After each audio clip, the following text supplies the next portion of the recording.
नमस्कार दोस्तों, आप सभी का इस नए वीडियो में बहुत बहुत स्वागत है। आज इस वीडियो में मैं आपको बताऊंगा कि अगर आपके सामने दुविधा है कि कौन से बिजनेस स्कूल में जाना है और कौन से में नहीं, तो वो मैं क्लियर करने की पूरी कोशिश करूंगा। देखिए दोस्तों, हमारे देश में बहुत सारे बिजनेस स्कूल्स हैं, तो इतने सारे जहां बिजनेस स्कूल्स हैं वहां पर सबसे ज्यादा कॉमन क्वेश्चन जो उठता है एक स्टूडेंट के माइंड में कि कौन से बिजनेस स्कूल में उनको एंट्री लेनी चाहिए। अगर आपके सामने कोई ऑप्शन है, अगर आपके सामने 3 या 4 बिजनेस स्कूल्स के ऑप्शन है, तो उनमें से कौन सा बिजनेस स्कूल चुनना है, किस बेसिस पे चुनना है, मैं आपको वो आज बताऊंगा इस वीडियो के जरिए।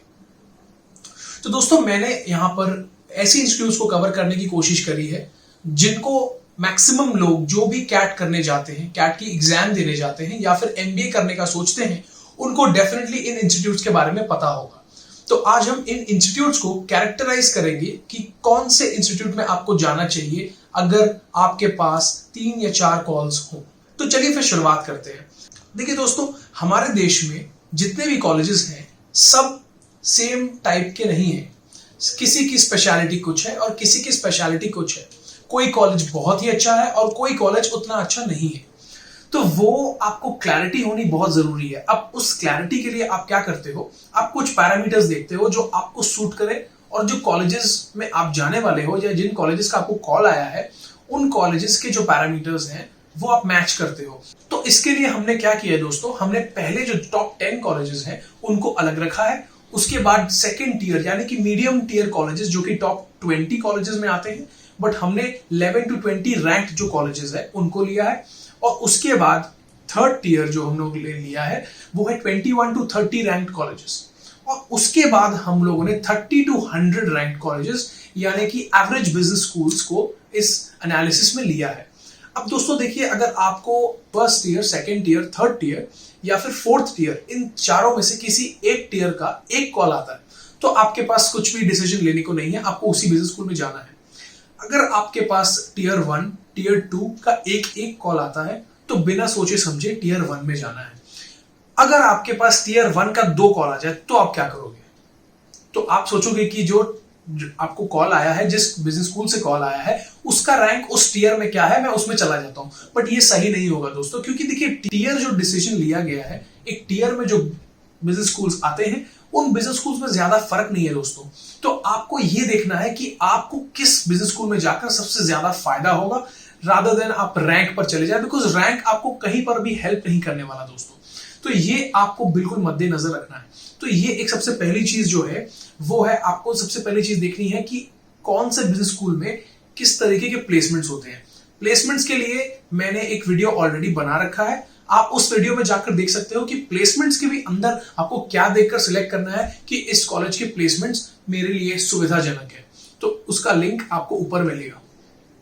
दूसरी चीज जो आपको देखनी है वो है स्पेशलाइजेशन। अगर आप एक स्पेशलाइजेशन के बारे में सोच रहे हो या फिर अगर आप सपोज मार्केटिंग या फाइनेंस या ऑपरेशंस किसी भी एक स्पेशलाइजेशन के बारे में सोच रहे हो कि आपको यही करना है, तो फिर आप ये देखें कि जिस बिजनेस स्कूल से आपको कॉल आया है उन बिजनेस स्कूल्स का इन स्पेशलाइजेशन में किस तरीके का नाम है।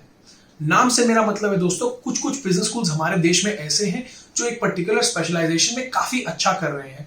अगर मैं मिसाल के तौर पे लूं तो एफएमएस दिल्ली जो है वो मार्केटिंग के लिए बहुत फेमस है, एक्सएलआरआई जमशेदपुर एचआर के लिए बहुत फेमस है, आईएम कैलकाटा फाइनेंस के लिए बहुत फेमस है, निटी मुंबई ऑपरेशंस के लिए बहुत फेमस है। इस तरीके से कुछ कॉलेजेस हैं जिनकी स्पेशलाइजेशन जो है, कुछ स्पेशलाइजेशन काफी फेमस है और बाकी स्पेशलाइजेशंस का उतना नाम नहीं है, बट आप कॉलेज के नेम पर डिसाइड कर लेते हो कि आपको उस कॉलेज में जाना है कि नहीं।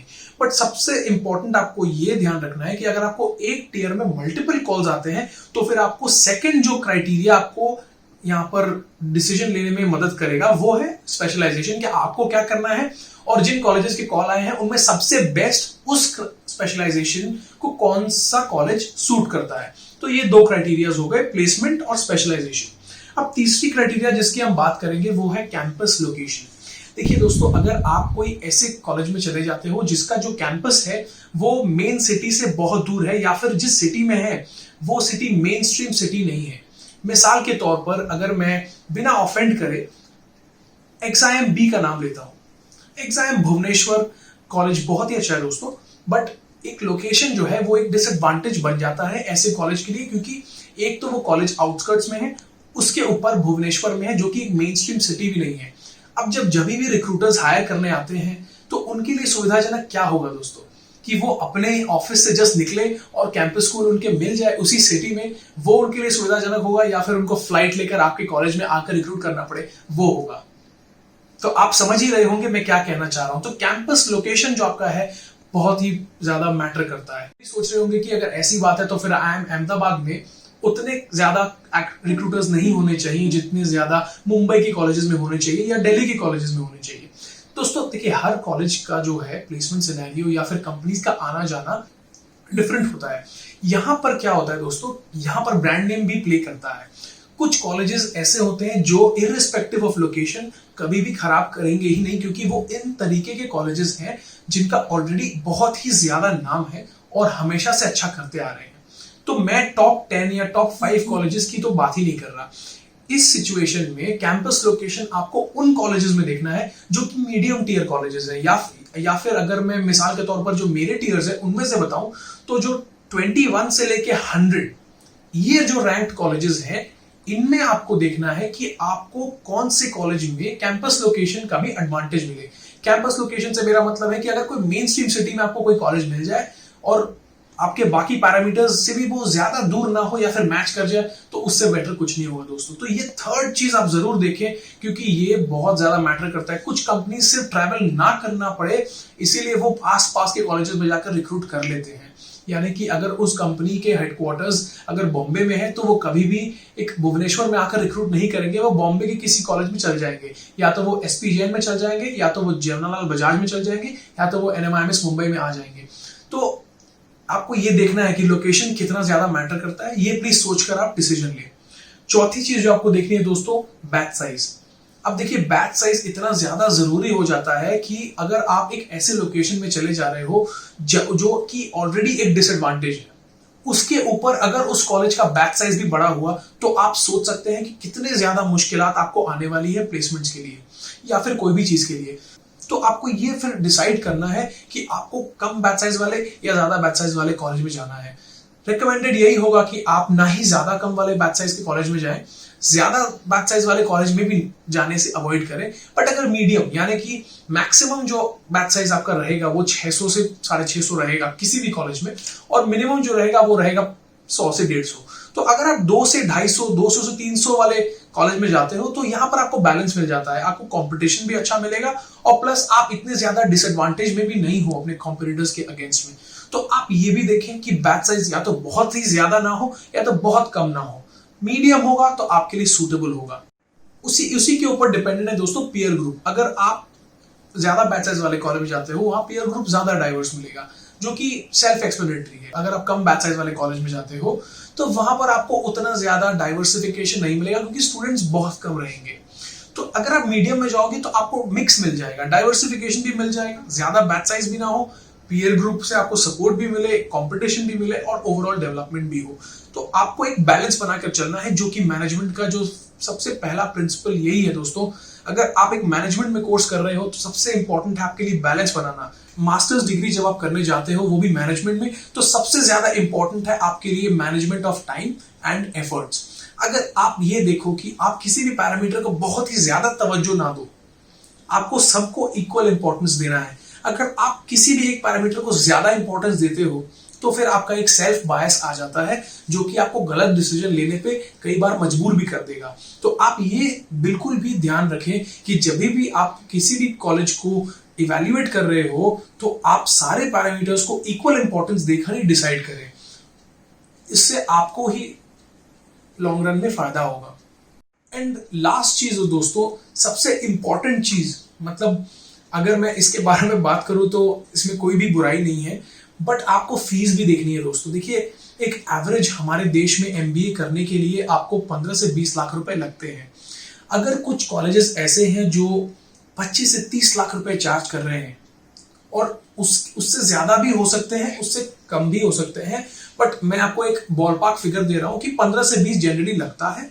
अगर आप देखें कि 25 से 30 किसी कॉलेज में लग रहा है एंड वहां पर जो प्लेसमेंट्स है या फिर आपको जो एक्सपेक्टेड आपका प्लेसमेंट है वो उतना नहीं है, मतलब आप जितना इन्वेस्टमेंट कर रहे हो फीस में, अगर आपको 1:1 रिटर्न नहीं मिलता तो फिर कोई भी जो सौदा है वो घाटे का सौदा है। उस कॉलेज में जाना आपके लिए सही नहीं होगा रिटर्न वाइज। बट देखिए दोस्तों, कभी भी ऐसा नहीं होगा कि आपको 1:1 रिटर्न मिल जाएगा। अपार्ट फ्रॉम द पहले टॉप 10 में जो कॉलेजेस हैं, उनके अलावा किसी भी कॉलेज में 1:1 रिटर्न लेना एक एवरेज स्टूडेंट बन के बहुत ही मुश्किल है। तो आप कहीं पर भी जाएं, अगर एलीट टीयर को छोड़कर किसी भी टीयर के कॉलेज में चल जाएं, आपको वहां पर अच्छा परफॉर्मेंस देना ही पड़ेगा अगर आपको 1:1 रिटर्न एक्सपेक्ट भी करना है। जनरली एमबीए में देखा गया है कि 0.7 to 0.8:1 का रिटर्न, यानी कि अगर आपने 25 लाख लगाया है तो 18 से 20 लाख का भी अगर आपको पैकेज मिलता है तो वो बहुत ही ज्यादा फीजिबल है एंड वेलकम्ड है। तो अगर आपको ये भी मिल जाए, अगर आपको इतनी श्योरिटी भी ना हो 25 से 30 देने के बाद भी कि आपको 18 से 20 मिलेंगे, तो फिर दोस्तों कोई फायदा नहीं है उस एमबीए करने का। तो ये आप जरूर सोचें कि आप जिस भी कॉलेज में जा रहे हैं उनकी फीस भी देखें, क्योंकि बर्डन आप पर ही आना है। अगर आप बहुत ज्यादा रिच हो तो फिर मैं उस बारे में बात नहीं कर रहा, बट ऐसे बहुत लोग होंगे जो लोन लेंगे एंड 90% ऑफ द स्टूडेंट्स दोस्तों लोन ही लेते हैं, लोन लेकर एमबीए करने जाते हैं। तो लोन का बर्डन आप पे ज्यादा ना आए आपके नौकरी लगने के बाद, इसीलिए मैं कह रहा हूं कि फीस भी जरूर देखें। देखिए दोस्तों, मैंने एनएमआईएमएस से अपना एमबीए किया है और एनएमआईएमएस में मेरे जो खर्चे हैं वो 30 लाख से भी ज्यादा हो गए थे। तो मेरे लिए कहीं ना कहीं एक घाटे का सौदा बन रहा था, अनटिल एंड अनलेस मैंने कुछ अपने प्लेसमेंट्स में बहुत ही अच्छा कर दिया। तो ये भी आपको देखना है, कहीं ना कहीं रिस्की जरूर था दोस्तों। 30 लाख के ऊपर आप एक एमबीए के लिए दे रहे हो और श्योरिटी बिल्कुल भी नहीं है कि आपको 0.5 का भी रिटर्न मिलेगा, तो वो बहुत ही ज्यादा रिस्की है and it's not worth it. इतने रुपए देकर आप बेसिकली जॉब खरीद रहे हो, आप 30 लाख दे रहे हो और बोल रहे हो मुझे 20 लाख का जॉब दो। बट एटलीस्ट आप ऐसे कुछ कॉलेज में जाएं जहां पर रिटर्न तो अच्छा मिले। कहीं पर भी आप पैसा लगाएं तो आप यही सोचते हैं कि यहां से रिटर्न मुझे अच्छा मिलना चाहिए। तो ये जरूर आप मद्देनजर रखें कि फीस और अपने प्लेसमेंट्स को, ये जो रेशियो है इसको आप देखें। 0.7 0.8 अगर इस रेंज में भी होता है तो बिल्कुल भी उस कॉलेज को ना छोड़े।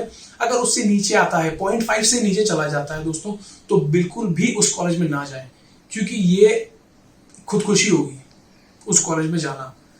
तो ये छह चीजें अगर आप कर ले और उसके बाद आप डिसीजन ले, तो कोई भी बिजनेस स्कूल को डिसाइड करना, अगर आपके पास 3 से 4 कॉलेज हैं तो आप इजीली डिसाइड कर पाओगे कि आपको कौन से बिजनेस स्कूल में जाना है। अब मैं एग्जांपल्स लूंगा, कुछ मेरे जो जूनियर्स हैं जिन लोगों ने मुझे क्वेश्चंस भेजे हैं, मैं उनके क्वेश्चंस कुछ लूंगा, कुछ स्पेसिफिक बिजनेस स्कूल्स के रिगार्डिंग। तो किसी एक मेरे जूनियर का मुझे टेक्स्ट आया था कि उसके पास 3 कॉल्स हैं, एक एनएमआईएमएस मुंबई है, एक एसआईबीएम पुणे है और एक एमडीआई गुड़गांव है। तो अब वो मुझे पूछ रहा था कि मुझे 3 में से कौन से कॉलेज में जाना चाहिए, मुझे करना मार्केटिंग। टीयर वाइज देखो तो एमडीआई गुड़गांव और NMIMS Mumbai and SIBM Pune तीनों एक ही टीयर के कॉलेजेस हैं। अब तीनों एक टीयर के हैं तो आप रैंक वाइज नहीं जा सकते, आपको देखना पड़ेगा आपके स्पेशलाइजेशन को कौन सा कॉलेज सूट कर रहा है। तो अगर मार्केटिंग करना है, एनएमआईएमएस मार्केटिंग के लिए उतना अच्छा नहीं है जितना दूसरे स्पेशलाइजेशंस के लिए, तो वो आउट ऑफ द पिक्चर हो जाता है।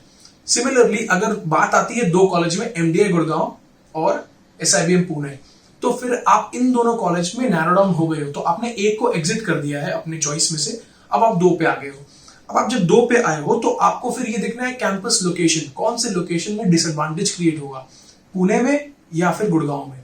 अब देखिए दोस्तों, पुणे में भी ऐसी बात है कि ये जो कॉलेज है एसआईबीएम पुणे, ये पुणे आउटस्कर्ट्स में है और पहाड़ों में है। तो ये ना समझे कि आप पुणे में हैं तो शायद पुणे में फायदा हो, क्योंकि पुणे मुंबई से नजदीक है, ऐसा कुछ नहीं है। और गुड़गांव भी दोस्तों टेक हब है, तो वहां पर भी बहुत सारे कंपनीज के हेडक्वार्टर्स हैं एंड वहां से बहुत सारे कंपनीज आकर रिक्रूट करती हैं। तो ये जो डिसीजन है, फिर ये आपको, अगर कैंपस से आपको पता नहीं चल रहा, अगर लोकेशन से आप डिसाइड नहीं कर पा रहे हो, तब आप जाओगे नेक्स्ट पैरामीटर पे। और नेक्स्ट पैरामीटर होगा दोस्तों बैच साइज। एसआईबीएम पुणे का बैच साइज दोस्तों 220-230 के आसपास है, एमडीआई गुड़गांव का भी कुछ उतना ही है। तो आप इस पर भी डिसाइड नहीं कर पाए, तो अब आप चलोगे अपने अगले स्टेप की तरफ, जो कि है पीयर ग्रुप। आपको एमडीआई गुड़गांव में ज्यादा डाइवर्स लोग मिलेंगे या एसआईबीएम पुणे में? आप खुद मुझे बताएं दोस्तों, एमडीआई गुड़गांव के लिए कैट में कट ऑफ 95 परसेंटाइल तक का होता है। 95 परसेंटाइल के अगर आपको ऊपर मिलता है तो आपको एमडीआई गुड़गांव से कॉल आएगा और कन्वर्ट आपके डिपेंड करता है जीडीपीआई पे। एसआईबीएम पुणे में स्नैप में आपको 98, 98.5 99 परसेंटाइल लाना पड़ता है। बट ये लाना दोस्तों कैट में 95 लाने से काफी आसान है। तो SIBM Pune versus MDI Gurgaon as both colleges, दोनों का ही मार्केटिंग जो है वो बहुत ही ज्यादा स्ट्रांग है। बट अगर आपको डिसीजन लेना हो तो MDI गुड़गांव जाना आपके लिए सबसे ज्यादा सही होगा इन 3 कॉलेजेस में जिनके मैंने नाम बताए, अगर आपको मार्केटिंग करना है। फ्लिप साइड कर दूं मैं, अगर आपको फाइनेंस करना है तो आप किस में जाओगे? आप MDI में जाओगे, आप NMIMS में जाओगे, या फिर आप SIBM पुणे में जाओगे? दोस्तों SIBM पुणे में सबसे ज्यादा अच्छा जो है वो मार्केटिंग है। उसके अलावा कोई भी स्पेशलाइजेशंस उतने अच्छे नहीं है, ना ही उनके प्लेसमेंट्स बहुत अच्छे हैं।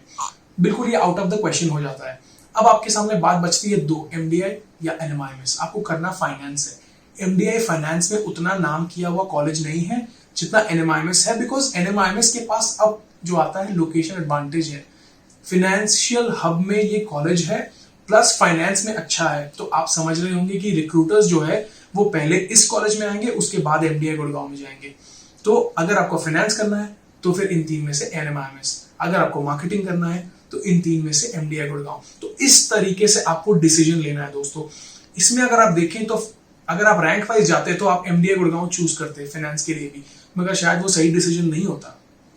तो आपको स्पेशलाइजेशन देखना है, आपको अपने रिक्वायरमेंट्स देखने हैं एंड उस तरीके से आपको नैरो डाउन करना है। अगर आप चाहते हो कि मैं आपके इस सिचुएशन को सॉल्व करूं, अगर आपको कई सारे कॉलेजेस के कॉल आए हुए हैं तो आप कमेंट सेक्शन में उन कॉलेजेस के नाम डाल सकते हो। मैं आपको बता दूंगा कि उन कॉलेजेस में से कौन से कॉलेज में आप जाए तो आपके लिए बेहतर रहेगा। तो आप प्लीज कमेंट सेक्शन में वो मुझे पूछ ले, मैं आपको बता दूंगा। तो दोस्तों इस तरह से आपको डिसीजन लेना है। अगर आप ये 6 पैरामीटर देख गए, अगर ये 6 पैरामीटर आप इवैल्यूएट करके, जिस तरीके से मैंने किया है, मैंने आपको एक डेमो भी करके दिखाया कि आप क्या देखकर इवैल्यूएट करोगे। अगर आप ये देखकर इवैल्यूएट कर लेते हो तो आपको कोई प्रॉब्लम आने वाली नहीं है। आप ऐसे कॉलेज में जाओगे जहां पर जाना बनता है। तो ये थी दोस्तों डिसीजन, जो कि बहुत सारे स्टूडेंट्स फंस जाते हैं कि कौन से कॉलेज में जाएं, कौन से में नहीं जाएं। फिर जब चले जाते हैं किसी में तो 2 महीने बाद सोचते हैं कि यार मुझे उसमें जाना चाहिए था, इसमें जाना चाहिए था। तो ये जो डिसीजन है, ये जो रिग्रेट है आपके लाइफ में, जो मैं कम करना चाहता हूं, वो इस तरीके से कि अगर आप ये 6 प्रिंसिपल्स को बिल्कुल फॉलो करें तो आप कभी भी रिग्रेट नहीं करोगे एक इंस्टीट्यूट में जाने के बाद। तो प्लीज इसी के साथ मैं आपसे विदा लेता हूं। Thank you so much for watching my video. Please subscribe करें, अगर आपने सब्सक्राइब अभी तक नहीं किया है तो मेरे चैनल को सब्सक्राइब करें, क्योंकि मैं ऐसी ही कुछ कंटेंट आपके लिए और लाता रहूंगा जो आपको बहुत काम आएगी अगर आप MBA करना चाहते हो या फिर आप फाइनेंस के प्रति अपना नॉलेज डेवलप करना चाहते हो। तो सब्सक्राइब करें, वीडियो को लाइक करें और अपने फ्रेंड्स के साथ में शेयर भी करें, क्योंकि दोस्तों जितना ज्यादा आप शेयर करोगे उतने ज्यादा लोग जो हैं वो जान पाएंगे कि किस तरह से आप MBA में बिना गलती आगे बढ़ सकते हो। तो इसी के साथ मैं आपसे विदा लेता हूं। बहुत बहुत धन्यवाद।